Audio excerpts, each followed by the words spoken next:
తాకట్లో ఉన్న మీ బంగారాన్ని విడిపించి ఆ రోజు ఆన్లైన్ రేటుకి కొంటాం. Sharma gold company.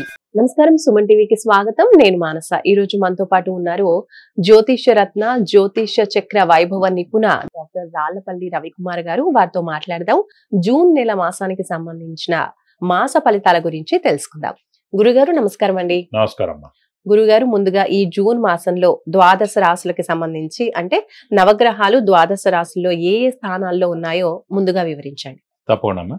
శరదిందు సమాకారే పరబ్రహ్మ స్వరూపిణి వాసరాపీఠ నిలయే సరస్వతి నమస్తుతే. సుమన్ టీవీ ప్రేక్షకులకి నమస్కారం. ఈ మాసం అంటే జూన్ నెల. జూన్ నెలలో నవగ్రహాలు ఎక్కడ ఉన్నాయో తెలుసుకున్నాం. ఎందుకంటే ప్రతిసారి మనం మాస ఫలితాలు చెప్పుకున్నప్పుడు ముందుగా ఏ గ్రహం ఏ రాశిలో ఉన్నాయో తెలుసుకుంటే సంచారం గురించి తప్పకుండా తెలుసుకోవాలండి. ముందుగా వచ్చేసి సూర్యుడు అంటే రవి. అంటే ప్రతి నెల కూడా 15వ తారీఖు నుంచి ఒక రాశి నుంచి ఇంకో రాశిలోకి మారుతారు. సో మనకి జూన్ 15 నుంచి వేసుకుంటే కనుక జూన్ 14 తారీఖు దాకా వృషభ రాశిలో ఉంటారు. జూన్ 15 నుంచి మిథున రాశిలోకి వస్తారు. సో జూన్ 15 నుంచి చూపించగా జూలై 14 దాకా రవి మనకి మిథున రాశిలోనే ఉంటారు. అలాగే బుధుడు వచ్చేసి మనకి మిథున రాశిలో స్వస్థానంలో ఉంటారు. అలాగే మనకి శని వచ్చేసి ప్రస్తుతం మీన రాశిలోకి ప్రవేశించారు. అలాగే గురువు కూడా మనకి మిథున రాశిలోకి ప్రవేశించారు. మిథున రాశిలో ఉంటారు ఈ సంవత్సర కాలం అంతా. శని కూడా సంవత్సర కాలం అంతా మీన రాశిలో ఉంటారు. అలాగే రాహు వచ్చేసి మనకి కుంభరాశిలో ఉంటారు. అలాగే మనకి కేతు వచ్చేసి మనకి సింహరాశిలో ఉంటారు. అలాగే కేతుతో పాటు కుజుడు కూడా అక్కడే సింహరాశిలో ఉంటారు. ఇది కాకుండా ముఖ్యంగా శుక్రుడు వచ్చేసి మనకి మేషరాశిలో ఉంటారు. ఈ కాంబినేషన్ అంతా మనకి ఈ నెలల్లో ఇలా ఉంటుంది. ఇప్పుడు ముఖ్యంగా అంటే 5/6/2025 నుంచి కుజుడు నీచత్వం వెళ్ళిపోయి మనకి సింహరాశిలోకి ప్రవేశిస్తున్నాడు. ఇన్నాళ్ళు మనకి ఈ యుద్ధ వాతావరణం తీసుకోండి, ఎర్త్క్వేక్స్ లాంటివి తీసుకోండి, అలాగే ఫైర్ యాక్సిడెంట్స్ తీసుకోండి, అలాగే ఇల్లు కూలిపోవడాలు కానివ్వండి, ఈ మిలిటెంట్ అటాక్స్ కానివ్వండి, ఇవన్నీ కూడా ఈ నక్సలైట్స్ కానివ్వండి, ఇవన్నీ సమస్యలు కూడా ఒక కొలిక్కి వచ్చినట్టమాట. 5/6/2025 నుంచి కుజుడు నీచత్వం వెళ్ళిపోతున్నాడు. ఎందుకంటే ఇది లాస్ట్ ఇయర్ అక్టోబర్ నుంచి ఉంది మనకి కుజుడు నీచత్వం అనేది. సరే వక్రగతి అని మామూలుగానే వచ్చింది, మళ్ళీ ఏప్రిల్ నుంచి మళ్ళీ విజృంభించింది. సో ఈ కుజుడు నీచత్వం అనేది వెళ్ళిపోతే కనుక మనకి దేశానికి కూడా అంటే పీస్ఫుల్గా ఉంటుందని చెప్పుకోవచ్చు. కానీ ఇక్కడ ఏంటంటే మళ్ళీ కుజుడు కూడా ఇక్కడ సింహంలో వచ్చినా కూడా కేతుతో కలిసి సప్తమ స్థానంలో ఉన్న రాహుని చూస్తున్నాడు. కాబట్టి ఇప్పుడు కూడా కొంచెం ఉదురుతూ ఉంటుంది. అంటే మనకి ఎప్పటిదాకా ఉందంటే మనకి 28 జూలై 2025 వరకు ఈ కుజుడు కేతు కలిసి ఉంటారు. ఈ కుజుడిని రాహు చూస్తుంటాడు. సో 28 జూలై దాకా కూడా మళ్ళీ ఈ ప్రకృతి వైపరీత్యాలు కానివ్వండి ఇలాంటి వరకు చిన్న చిన్న జరిగేందుకు అవకాశాలు ఉన్నాయి. అలాగే యాక్సిడెంట్స్ ఎక్కువగా జరిగేటట్టు ఉన్నాయి ఈ 1 మంత్ ఈ 2 మంత్స్లో కూడా. అలాగే ట్రైన్ యాక్సిడెంట్స్ అవనివ్వండి, అయితే బస్ యాక్సిడెంట్స్ అవనివ్వండి, ఫైర్ అంటుకోవడం కానివ్వండి, షార్ట్ సర్క్యూట్ కానివ్వండి, ఇల్లు కాలిపోవడం కానివ్వండి, అలాగే చిన్న చిన్న యుద్ధ వాతావరణం కాదు కానీ ఇలా అనవసరమైన చిన్న చిన్నవన్నీ కూడా జరిగేందుకు అవకాశాలు ఉన్నాయన్నమాట. సో కొంచెం జాగ్రత్త వహిస్తే సరిపోద్దని చెప్పుకోవచ్చు. అలాగే మనం ఇప్పుడు ఎక్కువగా మన రాశి ఫలాల్లో వివాహం గురించి వాటి గురించి చెప్పుకుంటాం. ఎందుకంటే వివాహం మెయిన్ ఏంటంటే ఈ మూఢం అవి ఉన్నప్పుడు చేయకూడదు. అంటే ఏదైనా ఎన్ని శుభకార్యం అంటే ఈ ఇంటి గృహప్రవేశం కానివ్వండి, శంకుస్థాపన కానివ్వండి, అలాగే వివాహం కానివ్వండి, అలాగే ఎంగేజ్మెంట్ కానివ్వండి, ఏదైనా ఎన్ని మేజర్ శుభకార్యాలు ఏవైనా సరే మూఢంలో చేయకూడదు. ఎందుకు మనం అలర్ట్ చేస్తున్నాం అంటే అండి, మూఢం మనకు ఇంచుమించుగా 3 నెలల పాటు ఉందండి. ఫస్ట్ వచ్చేసి ఇప్పుడు 10th జూన్ నుంచి 8th జూలై దాకా మూఢం ఉంది. సో ఈ టైంలో మనం ఏమి అంటే కనీసం పెళ్లి చూపులు కూడా చూడడానికి వీలేదన్నమాట. సో అందుగురించి ఇది మనం వేస్ట్ చేయకూడదు టైం. ఈ ఏడాది గురుబలం బాగా ఉన్న వాళ్ళందరూ కూడా త్వరగా మనం ఫిక్స్ చేసుకుంటే మంచిది. అలాగే మళ్ళీ నవంబర్ 30 నుంచి 13th ఫిబ్రవరి 2026 దాకా అంటే అదొక 75 రోజులు. ఈ 10th జూన్ నుంచి 8th జూలై దాకా తీసుకుంటే 30 రోజులు. చూసి ఓవరాల్గా మనకి 100 రోజులు 105 రోజుల దాకా మూఢమే ఉంటుంది ఈ సంవత్సరం అంతా.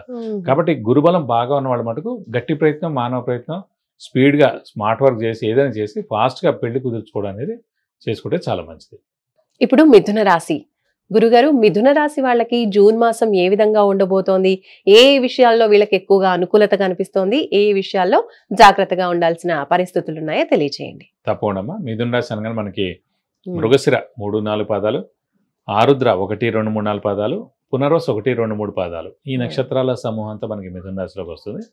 మిథున రాశి వారికి చూసుకుంటే సాధారణంగా గురుబలం తక్కువగా ఉంది. ఎందుకంటే రాశిలోనే గురువు ఉన్నాడు. అలాగే శని వచ్చేసి మనకి దశమ స్థానంలో ఉన్నాడు. దశమ అంటే ఏంటంటే ఎప్పుడు అంటే మన జాతకరీత్యా చూసినప్పుడు కూడా లగ్నం నుంచి దశమ స్థానంలో శని ఉంటే అప్స్ అండ్ డౌన్స్ లైఫ్లో ఎక్కువగా ఉంటాయి. ఒకసారి ఫుల్ అప్ ఉంటుంది, ఒకసారి డౌన్ ఉంటుంది, ఒకసారి ఎదుగుతుంటారు, ఒకసారి కింద పడిపోతూ ఉంటారు అనమాట. అలా జాతకరీత్యా అది ఫిక్స్డ్ లైఫ్ లాంగ్ అలా ఉంటుంది. కానీ గోచారీత్య అనే వచ్చినప్పుడు మటుకు కొంచెం ఆ 2.5 సంవత్సరాల్లోనే అప్ డౌన్ ఉండేందుకు అవకాశాలు ఉన్నాయి. కాబట్టి కొంచెం మిశ్రమంగా ఉంటుందని చెప్పుకోవాలి. అలాగే తృతీయ స్థానంలో కేతు చాలా బాగున్నాడు, భాగ్యస్థానంలో రాహు చాలా బాగున్నాడు. అలాగే ఈ మిథున రాశికి యోగకారకుడు, అదృష్టకారకుడు, లక్ ఫేవర్ చేసే గ్రహమైన శుక్రుడు కూడా లాభస్థానంలో చాలా బాగున్నాడు. అలాగే రాశిలోనే మిథున రాశికి బుధుడు స్వస్థానంలో ఉన్నాడు. కాబట్టి అనుకున్న పనులన్నీ కూడా చిన్నవి ఏమైనా కూడా అవన్నీ కూడా నెరవేర్తాయని చెప్పుకోవాలి. పెద్దవి కాదు కానీ హార్డ్ వర్క్, స్మార్ట్ వర్క్ కలిసి వస్తుందండి. అదృష్టం కూడా బాగానే ఉంది. దైవబలం, దైవానుగ్రహం మటుకు తక్కువగా ఉందని చెప్పుకోవాలి. ఎందుకంటే గురువు రాశిలోనే ఉండడం చేత దైవబలం తక్కువగా ఉంది. అంటే 50% ఉందని చెప్పుకోవాలి. ఎందుకంటే దైవబలం పెంచుకోవాలి, దైవనామస్మరణ చేయాలి, సంఘంలో జరిగే కార్యక్రమాలన్నింటిలో పాల్గొనాలి. సో దేవుడి కార్యక్రమాలు ఏవైనా జరుగుతున్నా కూడా అవన్నింటిలో పాల్గొంటే మంచిది. గురువులు దర్శించాలి, గురువు యొక్క బ్లెస్సింగ్స్ పొందాక దైవబలం పెరుగుతుంది. ఎప్పుడైతే దైవబలం పెరిగిందో అప్పుడు మనకి ఏమైనా అడ్లు ఆటంకాలు ఏమైనా కూడా మెల్లిగా తొలగిపోయి అన్ని పనులు జరుగుతుంటాయి. అలాగే ఈ రాశి వారికి కూడా విపరీతమైన డబ్బు ఖర్చు చాలా ఉంటుంది. వ్యాపారస్తులకు కూడా విపరీతమైన ఖర్చులు ఉంటాయి. అలాగే ముఖ్యంగా ఈ విద్యార్థులకు కూడా మిశ్రమంగా ఉందన్నమాట. అంటే మరీ అత్యద్భుతంగా లేదు, మిశ్రమంగా ఉంది. వీటి పోటీ పరీక్షలు ఉంటాయి. ఇప్పుడు ఎంసెట్ లాంటివి కానివ్వండి, నీట్ కానివ్వండి, లేదంటే ముఖ్యంగా ఈ సెట్స్ ఏవైతే ఉన్నాయో ఎంబీఏ కానీ ఇవన్నీ కూడా రాయడానికి ఇప్పుడు సమయం ఆసనమైంది. కాబట్టి బాగా కష్టపడితే కానీ మంచి ఫలితాలు కానీ, మంచి ర్యాంకులు కానీ, మంచి సీట్ కానీ మంచి కాలేజీలో వచ్చేందుకు అవకాశాలు చాలా తక్కువగా అన్నమాట. కాబట్టి హార్డ్ వర్క్ చేయండి, స్మార్ట్ వర్క్ చేయండి. బాగా చేస్తే కనుక ఉన్నతి అనేది కనిపిస్తామట. లేదంటే కనుక మిశ్రమంగా ఉందనే చెప్పుకోవాలి మిథున రాశి వారికి. మరి ఉద్యోగస్తుల పరిస్థితి ఏంటంటారు? వాళ్ళకి ఏ విధంగా ఉంది? ఉద్యోగస్తులకు వచ్చేసి శని అనేది మెయిన్ గా ఉద్యోగ కారకుడు అండి. ఎవరికైనా సరే ప్రొఫెషన్ కారకుడు కానీ, ఉద్యోగ కారకుడు కానీ శని అనమాట, జాతీయ రీత్యా. అలాంటి శని ఈ మిథున రాశి వారికి 10th house లో ఉంది. కాబట్టి ఉద్యోగస్తులకి శుభ పరిణామం అని చెప్పుకోవచ్చు. ఉద్యోగస్తులు, నిరుద్యోగులు ఎవరైతే ఉన్నారో వారికి ఉద్యోగం వస్తుంది. ఉద్యోగస్తులకి నేమ్ అండ్ ఫేమ్, బాస్ నుంచి మన్నన అనే ప్రమోషన్స్ వచ్చేందుకు కూడా అవకాశాలు ఎక్కువగా ఉన్నాయి. అలాగే వీరు కూడా ఫారెన్ టూర్ కానీ, విజిట్స్ కానీ, అసైన్మెంట్స్ కానీ ఇప్పుడు ప్రయత్నిస్తే కనుక ఉద్యోగస్తులు ఎవరైతే ఉన్నారో వారికి కలిసి వచ్చేందుకు అవకాశాలు మాత్రం చాలా ఎక్కువగా ఉన్నాయి. మరి వ్యాపారస్తుల పరిస్థితి ఏ విధంగా ఉండండి? కొత్తగా వ్యాపారాలు స్టార్ట్ చేయొచ్చు అంటారా? వ్యాపారస్తులు బట్టి కొంచెం గడ్డు కాలం అని చెప్పాలి. ఎందుకంటే ఎంత రాశిలో బుధుడు స్వస్థానంలో ఉన్నా కూడా ఈ నెలలే ఉంటాడు, తర్వాత మళ్ళీ కర్కాటక రాశిలోకి వెళ్ళిపోతాడు. కానీ ముఖ్యంగా చూడాల్సింది మనకి ఏంటంటే వ్యాపారానికి ఖచ్చితంగా గురువు అనే గ్రహం చాలా బాగుండాలి, శని అనేది కూడా చాలా బాగుండాలి. గురువు అనే ఏంటంటే గురువు మెయిన్గా ధనకారకుడు ఎవరికైనా సరే. సో అలాంటి ధనకారకుడు మెయిన్గా గురువు అనే గ్రహం వచ్చేసి రాశిలో ఉండిపోవడం చేత 50% బలం ఉందన్నమాట. సో ఈ 50% బలంతో చాలా కష్టం. మనం ఎక్స్పాన్షన్ జోలికి వెళ్ళకూడదు, కొత్త వ్యాపారం పెట్టకూడదు, క్రెడిట్స్ ఎక్కువగా ఇవ్వకూడదు, అప్పులు ఎక్కువగా చేయాల్సి వస్తుంది, కొత్త అప్పులు కూడా చేయాల్సి వస్తుందని చెప్పవచ్చు. అలాగే అప్పుల వాళ్ళ బెడద కూడా తప్పదన్నమాట. కాబట్టి వ్యాపారస్తుల మటుకు మిశ్రమంగా ఉంది కాబట్టి కొంచెం జాగ్రత్తగా ఉండడం ఉత్తమం అని చెప్పుకోవాలి.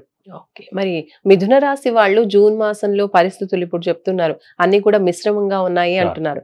కాబట్టి మిశ్రమ ఫలితాల నుంచి చక్కని ఫలితాలు ఆశించాలి అంటే ఏ పరిహారాలు పాటించాలంటారు? మిథున రాశి వారు కూడా సేమ్ అండి. ఎందుకంటే గురువు బలం తక్కువగా ఉంది కాబట్టి మేష రాశి వారిలాగా ఖచ్చితంగా దక్షిణామూర్తిని ఎక్కువగా ఆరాధించాలి.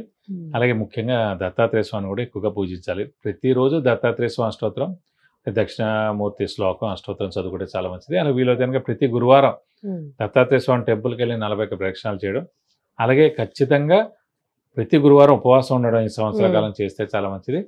అలాగే వీలైతే కనుక గురువుకి 16 వేల సార్లు జపం చేయించి కేజీంపావు శనగపప్పు, ఒక ఎల్లో లుంగి, 1000 రూపాయల వర్త్ గోల్డ్ ఐటమ్ కనుక దానం ఇస్తే కనుక గురువు యొక్క దోషం తొలగిపోయి మీకు అన్ని విధాలా మంచి చేకూరుతుంది. రైట్ గురుగారు, ధన్యవాదాలు. నమస్కారం. చూసారు కదండి, ఈ జూన్ నెలంతా కూడా చక్కగా అనుకూలించడం కోసం మిథున రాశి వాళ్ళు ఏ పరిహారాలు పాటించాలి, అలాగే జూన్ మాసం వాళ్ళకి ఏ విధంగా అనుకూలించబోతోంది అనే విషయాలు గురుగారు తెలియజేశారు. చూస్తూనే ఉండండి సుమన్ టీవీ. నమస్తే.